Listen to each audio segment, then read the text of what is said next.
All right, so today we're going to be talking about overcoming overwhelm.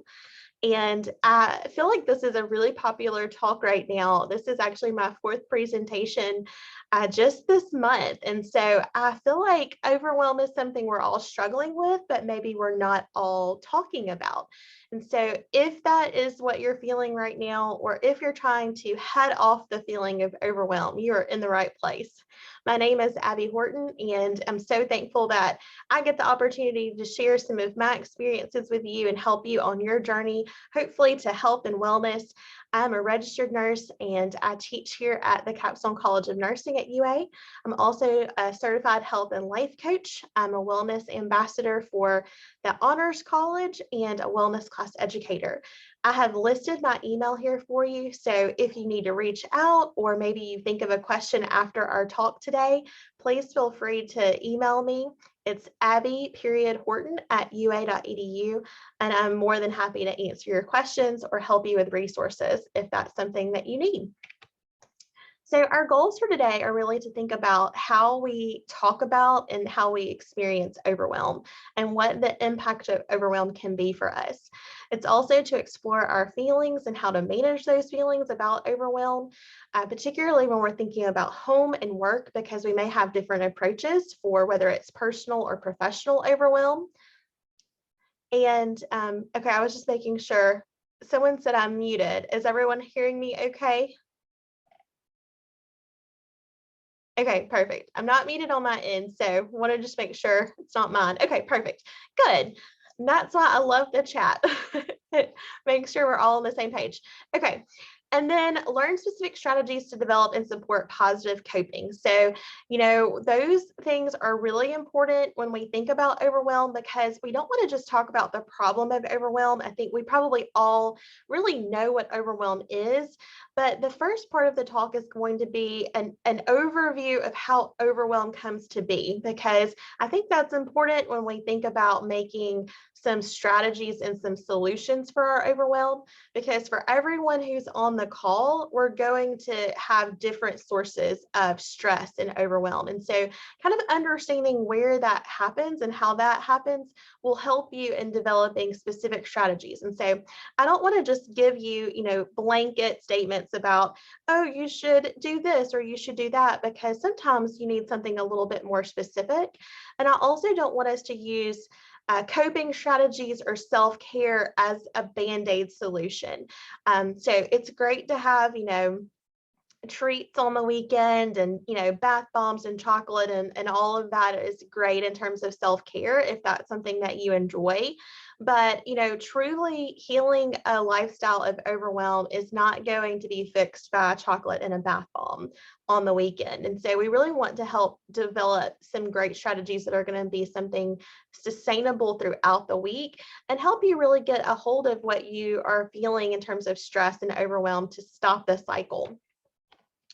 All right. So, of course, it's important to think about mental health when we feel overwhelmed. So, if you're feeling any of these, emotions, sadness, anger, overwhelmed to the point that you can't function, just not yourself, if you're using unhealthy coping strategies, if you've lost someone or something, maybe you're grieving right now, maybe you've had a traumatic event or a major life event, all of those things are very different than just your typical everyday overwhelm and stress. And so we want to really encourage you to reach out for some professional help if you need it.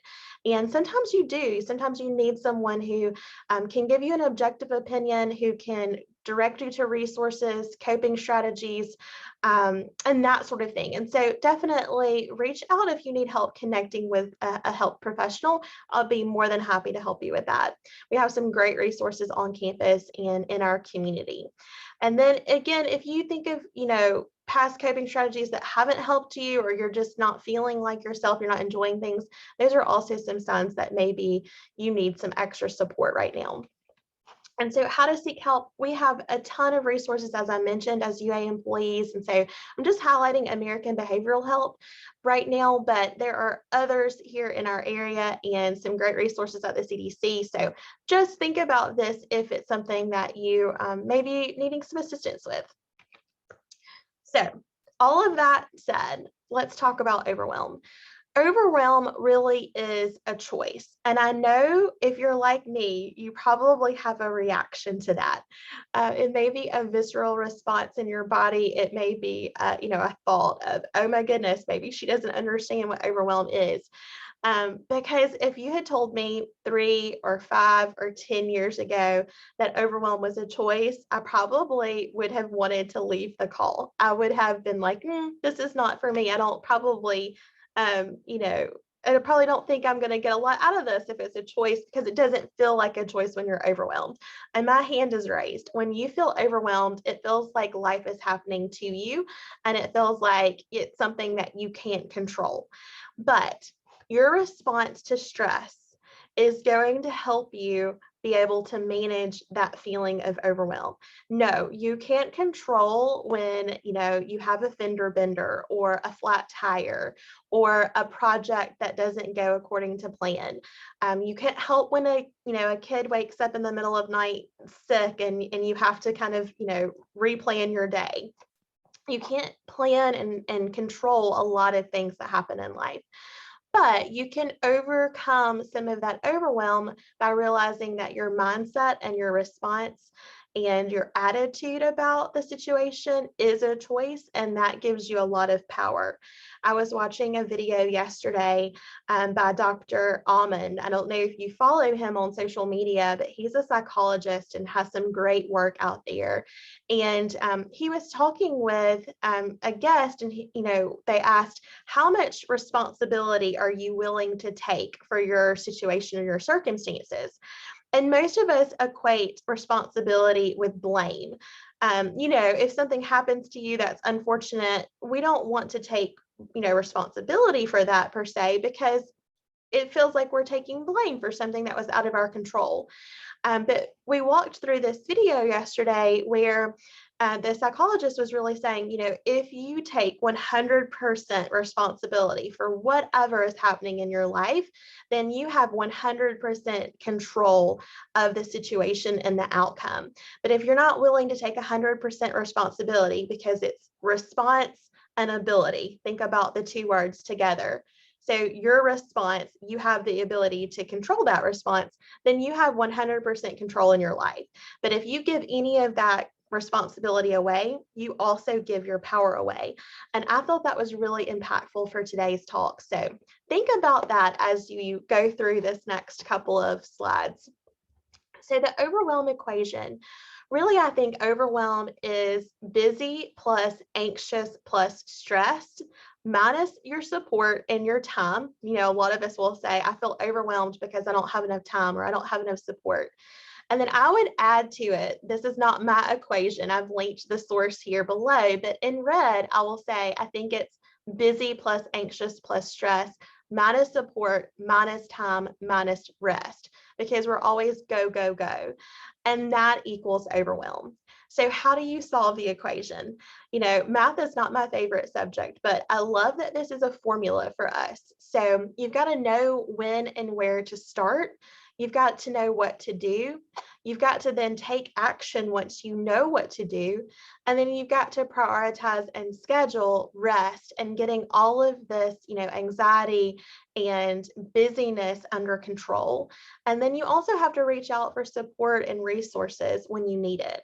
And I think that's really the formula that you can use to start to get control of your life. Mindset isn't listed here, but it's hugely important to what we do in terms of getting a hold of that overwhelming feeling. So I always like to talk about getting control where you can control things. So in this image here, these are actually 4 separate graphics that I put together because I think they're so powerful together. And the first one, it talks about the goal is not to get rid of all of your negative thoughts and feelings, but to really change your response. And so I think today more than ever, we talk about stress as if it's really bad for us and as if we shouldn't have any stress. But I think you probably know that that's really not realistic for us to be at zero stress. It's not healthy for us to be at zero stress, because we know that having some level of stress is actually healthy. It means that we're growing. It means that we're challenging ourselves. It means that we are kind of outside of our comfort zone. It keeps us from getting bored. If we don't have enough stress, we're going to be bored. But if we have too much stress, we're going to feel overwhelmed. And so every person has a really happy medium or a good balance. And you have to figure out for yourself where that balance is. So we're going to have stress. Don't make that your goal. Don't make stress-free be your goal, but make it to be the goal to find the balance of where it's a healthy stress for you. You also want to make sure that you don't worry about the things that you can't control and that you focus on what you can. So in this third image, the remote control, it's really your attitude and your effort and your behavior that you can control. So your mindset, the things that you choose to engage in, the things that you consume, those are the things that you can control. Everything else is just something that you're going to need to think about. How do you want to take responsibility? How do you want to respond? And then in this last image, it's a Venn diagram, which I love Venn diagrams. They're my favorite.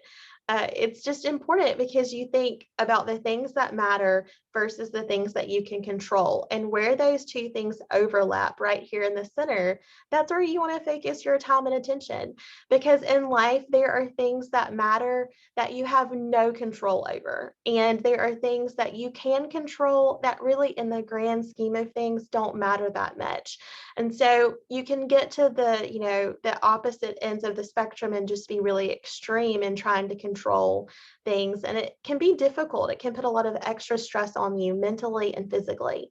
So focus on the things that matter that you also have some control over, and then focus your time and attention and energy there. So what is overwhelm? Again, it's that feeling of that intense and unruly emotion that something is too difficult to manage. It's too difficult for you to overcome. And it's an extreme version of stress. So when does it happen? It can happen anytime that you have a stressor or an experience that you don't feel like you can actually do something about, and then you don't know how to address it. So how do we address it? We take small baby steps in managing our stress and our responses. The seeds of overwhelm that get planted sometimes by us and by others are that we have unrealistic expectations of ourselves. We have unrealistic expectations of others. You might have unrealistic expectations of your spouse or your partner or your children or your family or your friends or maybe even your coworkers or maybe all of the above. I bet a lot of you probably have unrealistic expectations of yourselves. You probably say, I am feeling really stressed and I shouldn't be. Why do I feel so stressed? That's putting an unrealistic expectation on yourself. You may be taking on too much responsibility in terms of commitments. Maybe you've got too much on your plate and you haven't said no, or you haven't said no to the right things. Maybe you're putting too much pressure on yourself or others. Maybe you're seeking perfectionism in yourself or others. You might be unwilling to let go of control because sometimes, again, we're controlling things that don't really matter. Maybe you are an overachiever, and so you're trying to, really hustle toward, achievement and success. And maybe that's a season in your life right now. Maybe you're kind of stuck in that culture of glorifying busy. A lot of us are always saying, hey, how are you? And you'll say, oh, I'm good, busy, or oh, I'm good, just tired. And I catch myself saying that too. And so maybe that's part of our seeds of overwhelm. So I want you to think about what resonates for you on this list. And maybe it's nothing on the list, maybe it's all of it on the list, or maybe it's just a couple of things. But picking out the things that resonate with you in this talk will really help you decide, okay, where do I need to start to work? And if you don't know, I would start with your mindset first. So sources of overwhelm, again, there are so many other sources, but these are the ones that are pretty common, the ones that I hear most often. Obviously we have relationship challenges at home and at work. We have mental and physical, health concerns, work demands, poor nutrition, maybe finances. We've all experienced a lot of life changes this past year or so. Time constraints in a fast-paced life, kind of that always on culture, I think is really draining to us. You might be experiencing, anticipatory death or grieving or loss or just concern because of the pandemic. You could have personal traumas, and those could be big traumas, or those could be, smaller traumas that add up over time. A lot of people are reporting sleep challenges right now. During the pandemic, that's something that we've noticed. Sleep and mental health have really taken, some extra intentionality in terms of not having mental health challenges or sleep challenges. The pandemic has certainly been a challenge for all of us, and we're learning to adapt and to cope with that. Political climate, always being connected, social media, and 24/7 news.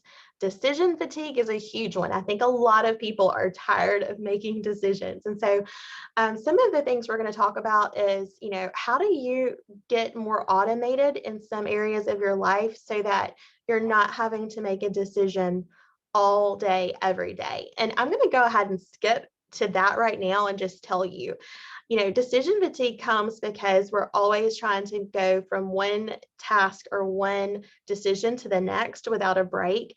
And so if you're finding yourself really fatigued with that, have a time set aside in your schedule during the day if it's work related, and then at night, especially if it's related to personal or home, so that if you need to talk to a colleague or you need to talk to a friend or family member, maybe they're having a part in that decision, then set aside a time to actually manage and kind of deal with that decision so that it's not always kind of in the background of your brain running 24/7 until you make that decision. So get that scheduled in so that you're not having to think all day long, am I going to do this or am I going to do that? Because that will mentally drain you. It's just like on our cell phones when we have apps and things running in the background, it drains our battery more because it's just always in the background on. We do the same thing with our brain, except our brain is even more susceptible to that drain. Then uncertainty, comparison, and hustle culture, those are all other sources of overwhelm. And I would imagine that for most of you on the call, all of these are playing a role in your overwhelm. So anxiety, depression, stress, having really strong emotional reactions, being tearful or crying, withdrawing or isolating yourself, having maladaptive coping. So, you may be coping, but it may be something that isn't helpful. Maybe it's that you're, using food to cope. Maybe it's using alcohol on the weekends to cope. Maybe it's distractions. Maybe it's that you're, binging Netflix or social media or something like that. So you may be coping and you may be really surviving the overwhelm, but we want you to be able to thrive, and we want you thriving with healthy adaptive coping techniques. So if you hear yourself saying that you feel stuck, which a lot of people say that, I say that from time to time, that's my favorite way to say, I'll either say I'm stressed or I'm feeling stuck right now. That's really saying that I'm overwhelmed without saying it. And so there's a lot of responses that you can have to stress. There are around 9 or 10 common reactions to stress, but we really only think about the flight or the fight response. It's the prehistoric example of the saber-toothed tiger is coming to chase you, and you either have to fight it off or you have to use the flight mechanism. You have to flee, you have to run away. But there are so many other responses. And one I want to highlight today is the freeze response. So if you say that you're feeling stuck or that you don't know what to do, you're probably in the freeze response to stress. And I think for the people that I encounter, this is the most common way that we react to stress. And we don't recognize it because we don't see it as the fight or flight response. So just know that that is a source of, stress and overwhelm that you can have, and feeling stuck is going to keep you in that cycle. So the way to overcome feeling stuck is really a little bit counterintuitive, because when you feel stuck, it's because you don't know what to do. But the actual solution to not knowing what to do is to do something. And so taking action is going to be the thing that gets you out of the freeze response, right? So just think, if you're frozen, like you're paralyzed, and you have a saber-toothed tiger in front of you, on your afternoon walk today, if you were to see a saber-toothed tiger and you froze, then the thing that you would do in that physical response, the first thing you would do is to take action, right? Taking a step away from that tiger or toward that tiger even is going to be a way to get out of that paralyzed state or out of that freeze response. It's the same thing when you're feeling stuck, kind of psychologically or in other areas of your life, but you have to take action. And so we're going to talk about in the second half of this talk what action looks like when you don't know what to do. First, you have to really stop and acknowledge the overwhelm, right? You have to stop the incoming sources of overwhelm too. So you have to accept that whatever uncomfortable feelings or circumstances you're in, that is what you're in right now. And you just have to work to overcome it. And so all emotions are a part of the human experience. And so we don't want to get, really sidetracked by thinking that we should always be positive and that we should always be stress-free, because that's not realistic. That is not the human experience that I have had anyway. You're going to have some unhealthy or unhelpful thoughts. You're going to feel stressed at times, and that's okay. You just don't want to live in those states. So reframe your thoughts. Ask yourself, is this thought helpful? If you're having to question it, it probably isn't. Maybe you need to take a brain break. Maybe you need to, close your email out, unplug your phone, take a walk. If it's, afternoon and you can, or it's the weekend, maybe you need to take a nap. Just small little changes can make a huge difference in our everyday experience. And then one thing that I always tell people is to be present in the moment, because usually when you're feeling anxious and depressed, if you're not, clinically diagnosed because you have, a neurotransmitter or a hormonal issue, if you're having situational anxiety and stress and depression, and it's not related to, a hormonal or chemical imbalance, it's probably that you're not staying present. You're, kind of focused in the past, which can be more about depression or depressive thoughts, or you're kind of anticipating things in the future, and that's more anticipatory or anxious thoughts. And so if you can be present in the moment, I say be present where your feet are. Your feet aren't in yesterday. Your feet aren't in tomorrow. Your feet are right here, probably at your desk, watching this talk. And so be present in the moment. I'll sometimes tell myself, Abby, just be present where your feet are. And that helps remind me in a silly way that, hey, I'm right here in this moment. That's all we have. And then ask what's important now. That's a great acronym, to think about. How do I win in this situation? Well, what's important now? And so that might be that you just close out your email and that you take a lunch break. Working through lunch breaks, or that's okay sometimes, but you don't want to do that every day. Maybe it's that you go and get lunch. Maybe it's that you go and take a walk. Maybe it's that you do take a break from your computer. That might be what's important for you to do right now. And so think about the long game, think about what you need to be doing in the future, but sometimes just taking your, care of yourself and some important things in the moment is the best thing that we can do. You want to know your resources and ask for help. I think for many of us, we are the people that people come to for help. And so we have so much of our identity wrapped up in being a helper. And we have this notion that helpers don't ask for help. And I am speaking to myself on that one. Nurses are especially guilty of this sometimes, and I say that jokingly. But we as nurses, a lot of times don't like to ask people for help. So as I say this to you, know that I've had to work through this myself. I still don't like to ask for help, but I know it's really important. So y'all may be like that too. And then get an accountability partner if that's something that's helpful. For the world, most people, about half of people are externally motivated and need external accountability. And about the other half, or about, kind of 50%, are really more intrinsically motivated and they don't need an accountability partner. For me, I would never tell someone no. If you needed help, I would really have a difficult time telling you no. Now, I've worked through some of that, so I can say no now, but it's hard for me because my natural inclination is to say yes. But I will tell myself no all day long. And so one example of this is, I am a certified health and life coach. I have been on a wellness journey for 3 years. and I was feeling stuck. I've had some personal goals that I have felt stuck on, and hopefully sharing this with you will help you, because I know the things to do to get unstuck in my particular situation. But today, before I did this talk with y'all, I actually reached out and I have hired an accountability coach for the next 6 weeks because I am needing some external support and inspiration and resources. So don't ever feel like that you are in a place where you have arrived.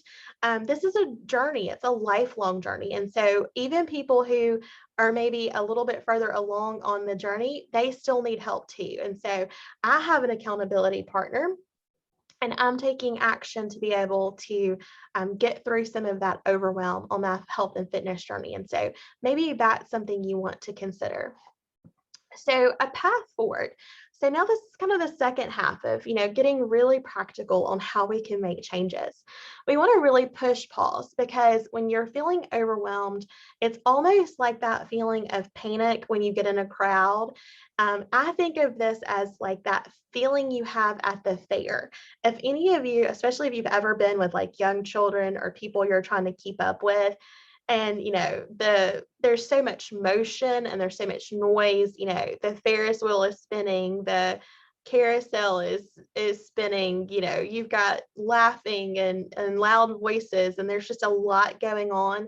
That is a good way to describe a panic attack, and I think that sometimes how we feel when we're feeling overwhelmed.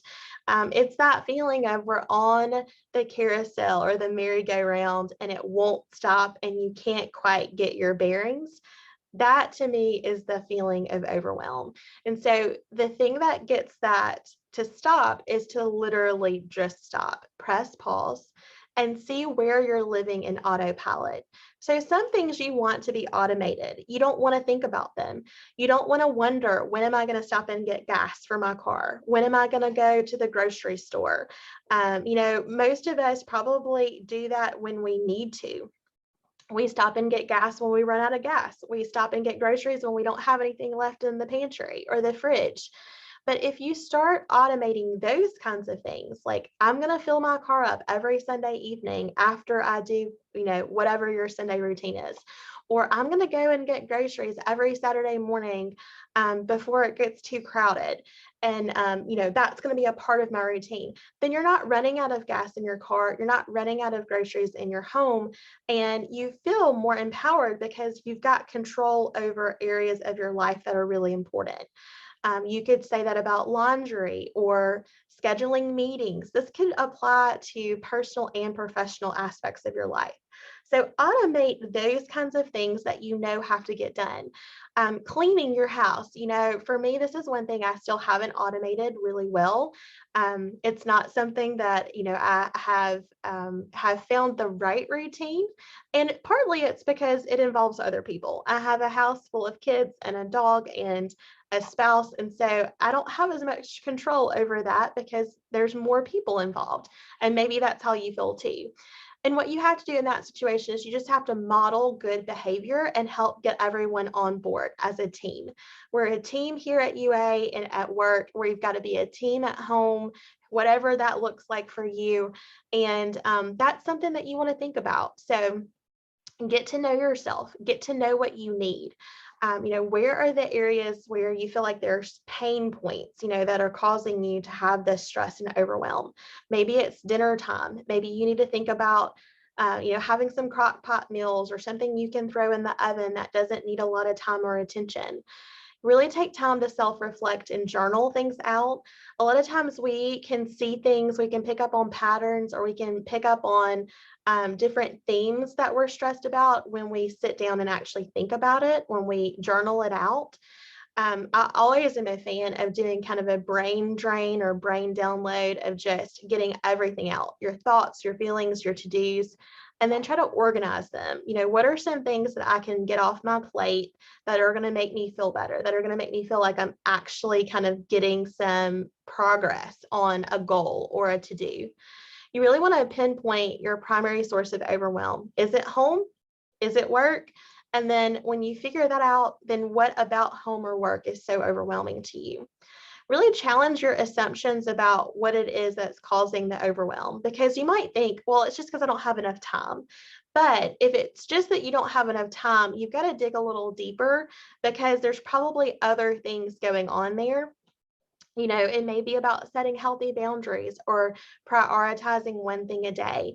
We say priorities, but that's really an oxymoron, because priority, the definition is really that you can only have one priority at a time.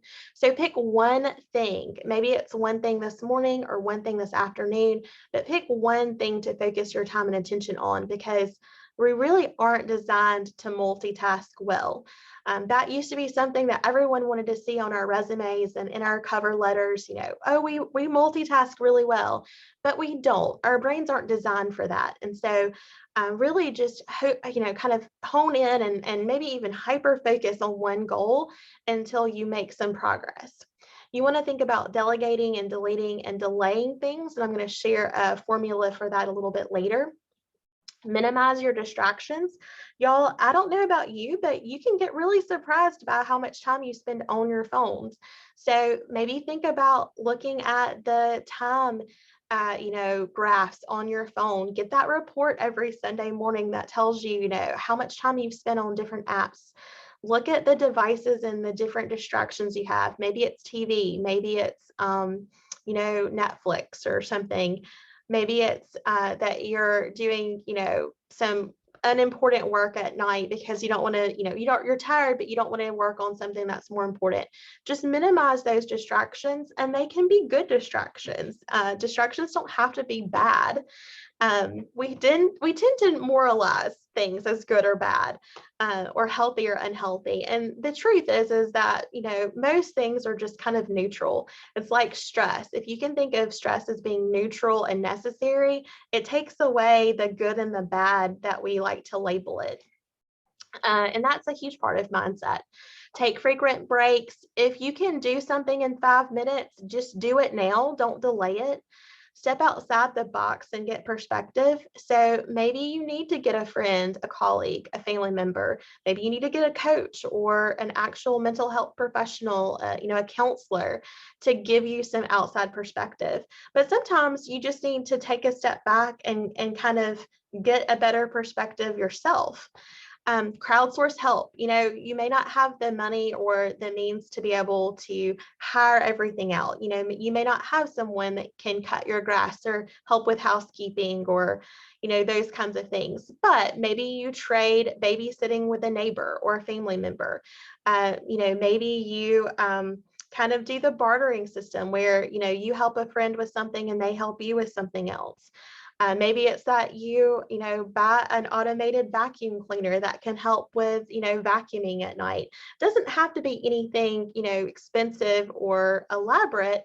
It may just be getting a coffee maker that you can set a timer to instead of having to make it in the morning, or, something very simple like that, just to automate something and get it off of your plate and off of your schedule. And take time to really cultivate silence and solitude. Turn your phones and devices and things off and just close your eyes for a few minutes and just give your brain a break. Really track and manage your time well. So if you feel like you don't have time to do things, try time blocking, where you schedule all of your day out in a calendar or on a piece of paper so that you know exactly how you're spending your time. A lot of times we let the most important work just happen when it is natural. It just happens to have, 20 minutes or 30 minutes, and then you do the project, or you answer the important emails. Well, really start scheduling in the important stuff earlier in your day and earlier in your week so that you get all of the most important things done when you have the most time and energy. Don't wait for there to be time for you to work on those important things. And that goes to personal too. Don't wait for you to have personal time to actually exercise or connect with your friends and family, because a lot of times the time doesn't ever happen. You feel it with something else, or something comes up and you don't have that time. So be really intentional about that, personally and professionally. And then just think about how much you consume. We think about diets and we think about health journeys and we think about, putting ourselves on, this latest diet so that we're watching what we consume. But we also have a big impact when we consume a lot of information. When we get in a cycle of trying to research the best ways to organize our homes, or, the best exercise plan to try, or the best product to get, we can get in this cycle of over, consuming and researching things and not actually taking action and producing. And that will cause many of us to feel overwhelmed and stressed because we know we need to be taking action and we aren't. And so some other practical things, whether you're working from home or whether it's the weekend, or maybe it's just that you have some flex time, you always want to get up in the morning and get dressed at the same time every day. Your brain wants to do two things. It wants to keep you alive and it wants to keep you safe. And it keeps you safe by having routines. When your brain can know what to expect, it knows that it can keep me safe. And so if I don't get up at the same time every day with basically the same routine, then my brain is always trying to catch up with what I'm doing. It's kind of like, okay, what is Abby doing today? She didn't get up at the same time. She didn't do her normal routine. And so that's why living our lives in semesters, as those of us do in academia, can be really stressful because we don't have weeks that look the same every day. Monday might look different from Tuesday, might look different from Wednesday, might look different from next Monday, Tuesday, and Wednesday. And so that can be hard. So the more routine that you have built into your day, the more that you can schedule, the more that you're going to feel more of a peace of mind and just feel like you know what to expect. Maybe wear a watch, set reminders, use a calendar, whether it's digital or paper. Like I said, mention, the time blocking, scheduling everything is so, so important. The reason we keep meetings like this, or doctor's appointments, or, those kinds of things, kid activities, it's because there's a specific date, a specific time, and there's an expectation of what you have to do when you get there. But when you're exercising, when you're making, life changes like for health and lifestyle, wellness changes, those things aren't as concrete. And so those things don't often get done. Organize your space, your home, your car, your work area, your computer. All of those things are really important. A lot of times our brains are cluttered and overwhelmed, and so our spaces look that way. Really try to track your daily habits and take inventory. You're really wanting to just focus on small habit changes. Automating the routines and rhythms, like I said, preparing the night before, checking your weather app and picking out outfits for the week, doing a check-in on the weekend with your family, looking at your schedule for what you have coming up on the week's agenda, chore charts and cleaning routines, just some space to have time to think and make decisions, like I mentioned earlier.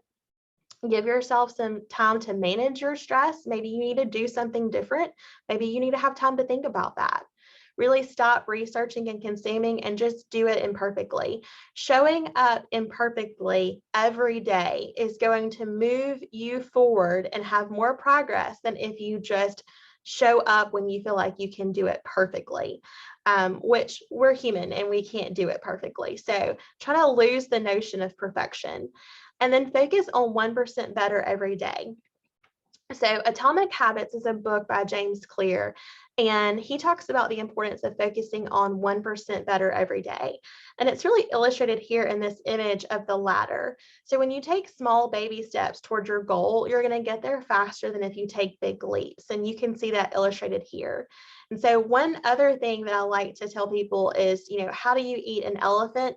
One bite at a time. So when you've got a lot on your plate, just get started, just do something.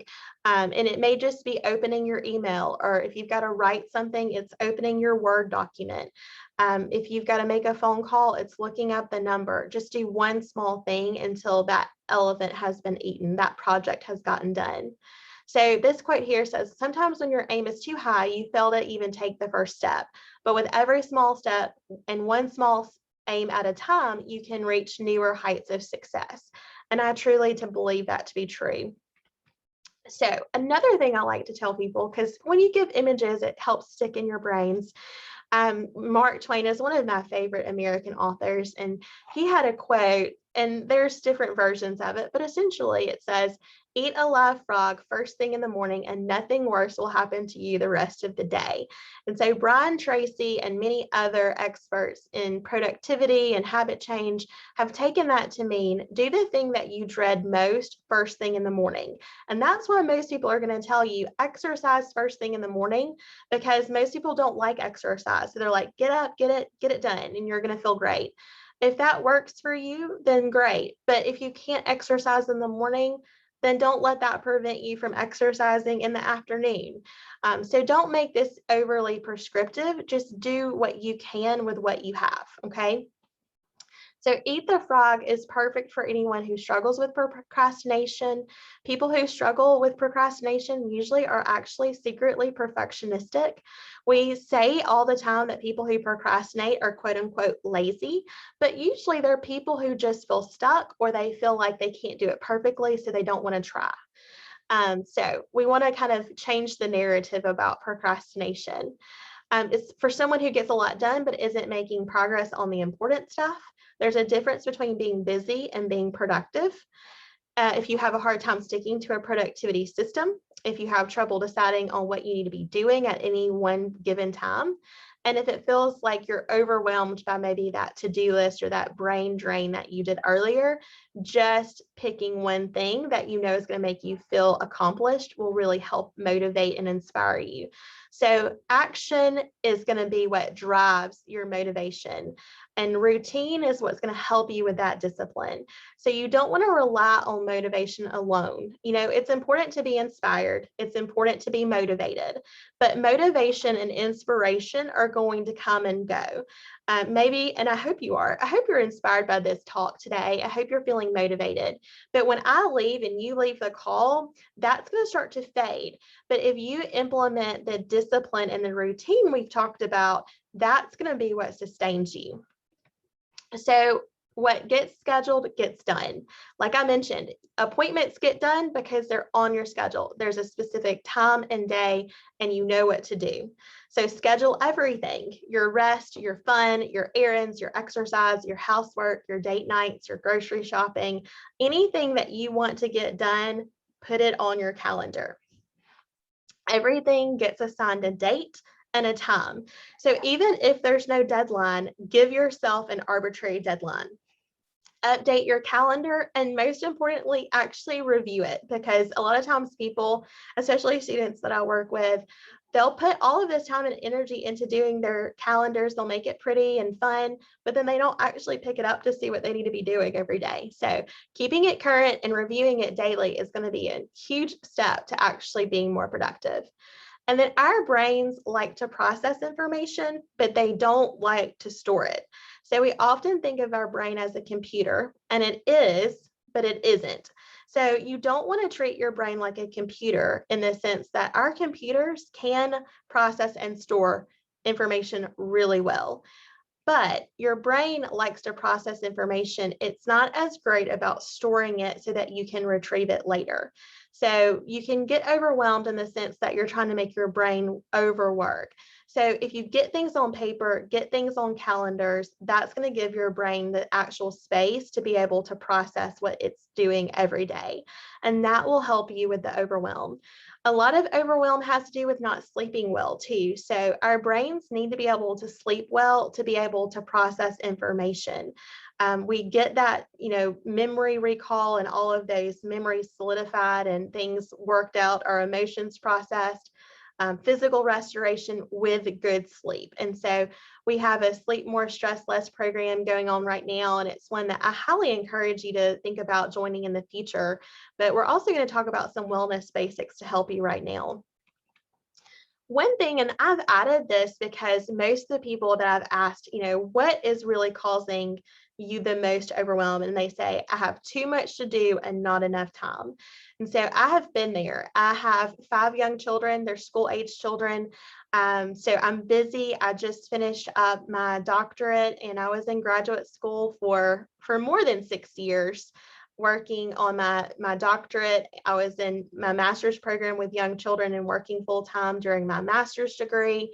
I joke and tell people I've been in school almost every year of my life since kindergarten. So, I know that it's hard and I know there's not enough time. And I'm not one of those people that tells you, oh, well, if I can do it, you can do it, because my life is not your life and my challenges are not your challenges.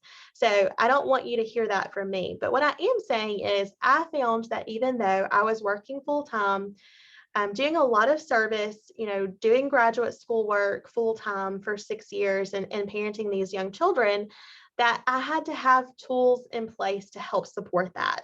And it made a world of difference. And it sounds really silly and it sounds very simple, but just setting a timer. We're really pretty competitive people when you think about it. Even someone like me who's not overly competitive wants to kind of beat the clock. We were kind of trained to do that as kids, and that kind of comes back to us. It's like riding a bicycle. We worked against the clock a lot as kids, and so set a timer. You can do a traditional timer. This is a tomato timer that's really popular, I hear, overseas, particularly in Italy. And this is called the Pomodoro technique. And I understand from one of my students, he's Italian, that Pomodoro means tomato in Italian. And so apparently there are a lot of these kitchen timers that look like tomatoes. I think my grandmother might have had one. And she would set the timer and, that would be how she kept up with what was in the oven, right? Well, now we don't have much need for these. We have, Echo Dots and we have cell phones, but there are apps that you can download that look like tomatoes. Some of them are called tomato timers. Some are called Pomodoro timers, whatever you want to use, even if it's just the one that's built into your phone. I highly encourage you to set a timer for 25 minutes or 45 minutes after you've gotten your to-do list, and pick some things that you want to work on and decide, okay, on Thursday morning from 9 until 9:45, I'm going to work on this project. And then from 9:45 to 10, I'm going to take a break. Maybe it's that you go get some water, maybe you go take a walk, maybe you go check in with your neighbor, whatever it is. And then, take a break and then reset your timer. And so this one says 25 minutes and then 5 minutes for a break, and then start over and do that for 4. Okay. When I tell my students when they're studying, because they can kind of get hyper focused, I tell them to do 45 minutes with a 15-minute break. Do that for a cycle of 4, and then take an extended break of a couple of hours. This works better with the 25-minute breaks and 5 minutes, cycle. That works better here for work. So this is what I would recommend when you're working on projects or you just need to get unstuck and get some things done. Do this. It works wonders. So like I said, getting everything on paper. The thing I want to highlight here that I haven't already mentioned is practicing gratitude and celebrating your victories along the way, even the tiny victories. A lot of times we wait for milestones, and once we get into our work life, I'm 35, and so, I've graduated from my doctoral program. I'm not planning on going back to school. If you think about it now, there aren't many more milestones for me right now. We can go a long time once we get past those early milestones of marriage and buying a house and maybe being in a committed relationship, graduations, births, all of those things. We can go a long time without having milestones. And so build those in. Maybe a milestone could be that you got a project done and, got that off your plate. Celebrate that. It doesn't have to be that you got a promotion or a raise. It could be that you really made some progress on a huge part of your work life. Or maybe it's that you celebrate, with dinner, something in your personal life, maybe a friendship anniversary, or a relationship anniversary that isn't, related to something big and major. Just pick fun things to celebrate and then practice being grateful. I can really get stuck when I think about the stress that I have and the things I need to accomplish. But when I was driving home from work yesterday, I was teaching one of my classes, and as I was walking, I always feel a little introspective, during this weekly walk back to my car. When I'm near the quad, it just makes me think about all of the times I was walking on the quad as a student here. And I got very just reflective on my experiences. And I think, the freshman version of myself, the sophomore version of myself that walked this quad, that had all these hopes and dreams, I'm really living that life. And I feel really blessed and grateful that I'm getting to do this. Yes, it's stressful. And yes, there's lots of deadlines and things. But when I think about my family, I think about, what I'm doing in my work. It's easy to get caught up in the mundane of every day, but walking back to my car yesterday, it really struck me that I have really accomplished a lot of what I set out to, and I should give myself time to enjoy that. And so I hope that that's inspirational to you, because, some days you just have to get in that space of, wow, I really am, living the life that I had wanted. And if you aren't, I encourage you to start taking these little practical steps toward creating the future that you're wanting. So always remember that you're enough just as you are. You don't have to work to earn rest and relaxation and self-care. You need that as a human being. Repeat important and helpful affirmations, things like I'm strong, I'm capable, this will pass, one task at a time, today I choose joy. Those are all good ones to try. Practice the wellness basics, getting good sleep, hydrating, nourishing your body, moving your body, meditating, giving your brain a break. Those are all important things to do. And then some recommended reading. I really like Breakthrough. So Burnout to Breakthrough is a really good one. It's evidence-based, and there's lots of good studies and things referenced in there, but also with practical help. For work, I think that helps with work and life balance. Specifically for work, I recommend Joy at Work by Marie Kondo. She co-authored this book, and I read it last year during the pandemic, and it was so helpful and practical. It's a great read. I really recommend it if you're wanting to focus on work first. Burnout to Breakthrough, I think, just helps with mindset, and it's a great read. And then Marie Kondo, you can tell I'm a fan. She also wrote The Life-Changing Magic of Tidying Up. And you think, wow, okay, that's about, home life. That's probably not as important to me. But it really goes into mindset and habits and talks about organization and how we approach things as humans. And then the practical side is that it helps you get more organized. And then she also wrote a companion to that, kind of a sequel, which is Spark Joy. So these are the books that I recommend that you start with if you're wanting to overcome overwhelm.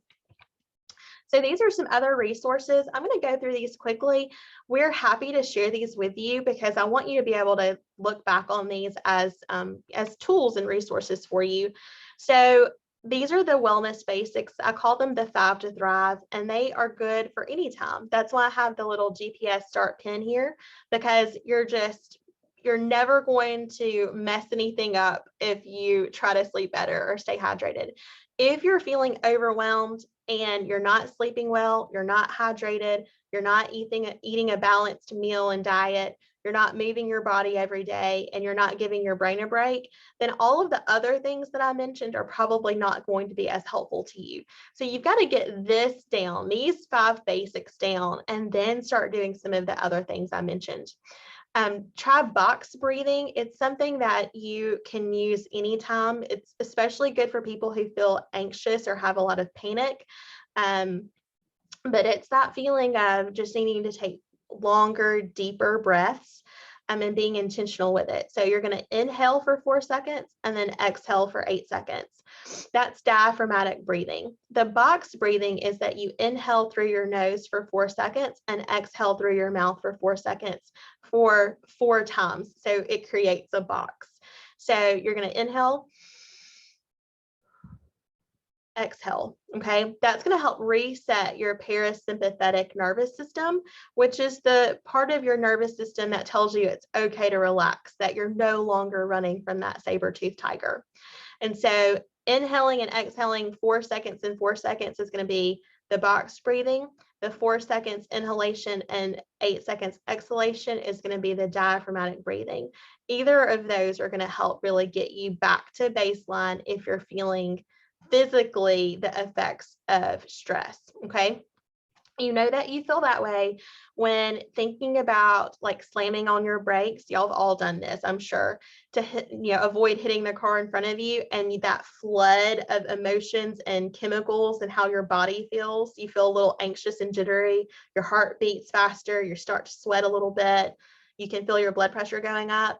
That's how we feel when we get an email, that is upsetting, or, our child wakes us up in the middle of the night. Those are the same responses to sometimes a lesser degree. So you've got to kind of reset, and moving your body, breathing. Those are going to be things that can really complete that stress cycle and tell your body it's okay to be okay. You're safe now. And it might even help to tell yourself that you're safe. These are things to do when you're feeling overwhelmed. Many of the things I've already mentioned, but just a graphic of that. Coping strategies, you can use this as just a menu, pick some things. I think it's so important to carve out time to have a hobby or be playful, really let your inner child have some fun. This is another list of those things that you can do. Some of them are on repeat because I think they're that important. So you can use this as a little menu to check these off. Take what resonates. You may want to have a committee of no. So a couple of people that you can reach out to ask, do you think this is a good yes for me? Should this be a no for me? If you need help with that, I think this can be really helpful. The Eisenhower decision matrix. So you really want to focus on the green box here, the things that are important and the things that are urgent, that are time sensitive. If it's not important, but it's urgent, see if you can delegate it to someone. If it's not important and it's not urgent, then see if you can schedule a time to do it later. So you're going to delay it. If it's not important and it's not urgent, then maybe you need to just delete it. So if it's important and not urgent, I probably said that wrong. If it's important and not urgent, decide how to do it later. But if it's not important and not urgent, then delete it. So you can use this as a way to decide, okay, how do I clear things off of my schedule and really start to make progress toward what matters? Here's a TED Talk on mindset. Carol Dweck is a psychologist that spent her life's work telling people the power and the impact of having a positive mindset. It's just a 10-minute video, a TED Talk that she did. She has a book as well. All of her information is really, really good and helpful. A TED Talk on how to make stress your friend. It's really seeing stress as neutral and necessary and not as bad. And so it's another good one. It's around 15 minutes long. She's also a health behavioral psychologist that does a lot of work on habit change. And then we would love for you to follow us on our social media channels. We have some great people over at Wellness and Work Life who really want to reach out and connect with you via the social media outlets. And so we have blogs and Instagram, Facebook, and the website. So please check those out for more information. We also have some, other great health screenings and Quad in Motion and Sleep More, Stress Less. Lots of great programming for y'all to take part in. So we'd love for y'all to reach out if y'all have questions. Please make sure y'all are scheduling those good health screenings. And we also have the, free and health life coaching available. If you are interested in having a health or life coaching session, it's free as part of your benefit as a UA employee. And you can just send me an email here at abby.horton@ua.edu, and I'd be happy to talk with you more about that. So that is our presentation. I'm going to go to the chat. We are going to be a little bit over time, but I always am going to stay and answer your questions. So please feel free to pop those in the chat. Would love a formal policy from UA to address work-life balance. Yeah, thank you for that feedback, Jessica. Carolyn is on the call today, and so I'm sure she'll take note and pass that along. Thank you. I do find that having flex and having a flex schedule, having time at home to work, it's been helpful. Helping with homework and trying to get things done in the evening contributes to overwhelm. Any thoughts?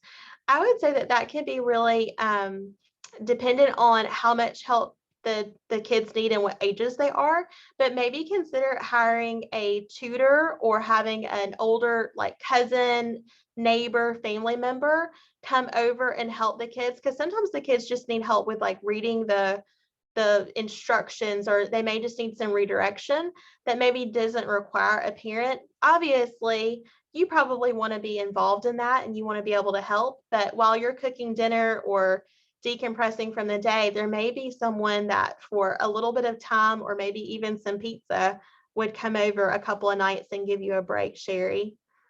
And I'm happy to discuss that more, given some specifics. So you're welcome to reach out. I've been using a planner in conjunction with Microsoft Teams, and it's been a game changer. Yeah, Amber, thank you for sharing that. Good tip. Glad Jared enjoyed it. Thanks, Rhonda. Yeah, thank y'all for the feedback. Rhonda, we can send the slides out to y'all. Good. Thank y'all so much for the feedback. And I will go to the Q&A. Yes, absolutely. Okay, I'm not seeing any others, so let me go to the Q&A and see. I have a partner that is often overwhelmed and I struggle with how to best respond. I find it very stressful, even more so than my own stress. Okay, so I would say if it's an intimate partner, a romantic partner, like in your home life, I think having a conversation with the source of overwhelm that they're experiencing may be really helpful. And I actually have an archived talk on here, a previous overcoming overwhelm that wouldn't mention this part right here, that you could share with your partner, because it's going to be a YouTube video link. So you could share that with your partner and just see if that sparks conversation. You might want to have a dedicated time, away from home. If you have children or other loved ones, or even, pets, that can be a distraction. So maybe when you're grabbing coffee or out to dinner or something, you can have that conversation and say, I really noticed that you've been feeling overwhelmed and stressed. Have you thought about why that is? Or is there something that I could do to help support you? And sometimes it's just that they need to have the conversation, and, y'all can kind of tackle it together instead of it making it about that person and saying, your stress is stressing me out. Although I have said that before to my husband, it's not the most helpful thing to do. And so I've had to get creative and say, I'm feeling overwhelmed too, but I'm feeling overwhelmed about these things. Maybe we can partner together and figure out a way to support each other. And that's going to look different depending on your circumstances and what the stressors are. But having the conversation and making it be about how can you help them, even if you're really tired and stressed and overwhelmed and you're like, I don't have any energy to help them, helping them will help you if it's that big of a source of stress. If it's a work partner, then I think, setting boundaries, having conversations, distancing in terms of like setting aside time in your schedule to kind of manage that situation can be really helpful, because we all have people that cause us to have a little bit more of a stress response depending on our own personalities. Let me know if that is helpful. You can put another anonymous Q&A comment and let me know if that helped. Okay. Good. I'm so glad. I'm glad this was helpful. Yes, and Carolyn said that she would send the PowerPoint, so thank you so much for that. And Carolyn, I will send you the updated version. I updated it from last week. Awesome. Any other questions, comments, feedback? We'd love to hear from you.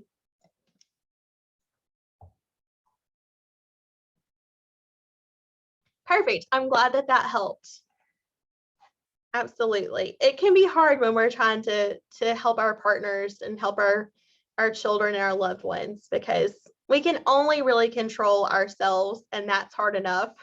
So when we're trying to help others, we have to just really be creative about how we go about it. And it's always a good idea to make it the approach that I'm trying to help you. Help me help you. I appreciate that you wanted to take screenshots. That takes a lot of dedication, Marceline, so thank you. I always want it to be screenshot worthy, but yes, we will send it, and the links will work for y'all. So in the handout that we send you, you can still click on the links and they should still work. All right. Well, y'all, if there are no other questions or comments, I want to just thank you for being here. You've already taken the first steps to overcoming overwhelm just by showing up for yourself here. So kudos to you, and just do the next right thing, take the next small action step And don't try to implement everything I suggested today, just one thing at a time. And a month from now, 6 months from now, a year from now, you're going to have a totally different response to, are you overwhelmed? And if you're tracking it and keeping up with it, I think you're really going to see what a change you've made. So grateful to be a part of your journey. Please reach out if y'all need anything at all. Okay. Have a great rest of your day.